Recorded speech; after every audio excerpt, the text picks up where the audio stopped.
Nag-celebrate kami ng birthday ng lola ni Yamyam. So birthday ngayon ng lola ni Yamyam. Pero bago umalis, syempre outfit check muna. Ewan ko ba dito sa baby na to, ang ganda-ganda ng forma pero kinakain ng medyas. Bago kami pumunta ng dinner, dumaan muna kami dito sa SM para bilhan ng cake ang lola test ni Yamyam. At habang naghihintay, selfie-selfie muna. Mukha ka na naman babae boy. After namin makuha ang cake ng lola niya, dumiretso na kami sa May Anita's restaurant. Pagdating namin, ang daming tao. Mabuti na lang maaga dumating yung mga kasama namin kaya naka-order din sila agad ng pagkain. Eto nga pala ang lola test ni Yamyam. Mukha lang masungit yan pero ayaw daw niyang umiti kasi wala daw siyang ngipin. Alam nyo bang dragon yan nung bata pa kami pero ngayon parang anghel dahil sa apo. Eto nga pala ang mga in-order namin.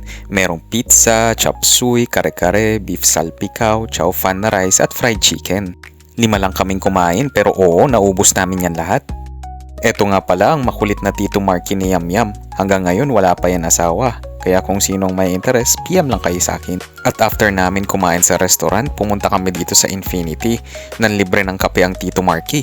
Umuwi na din kami pagkatapos namin magkape kasi yung baby na layas, knockout na. Kanina puno pa yan ng energy. Yun lang muna guys. Salamat!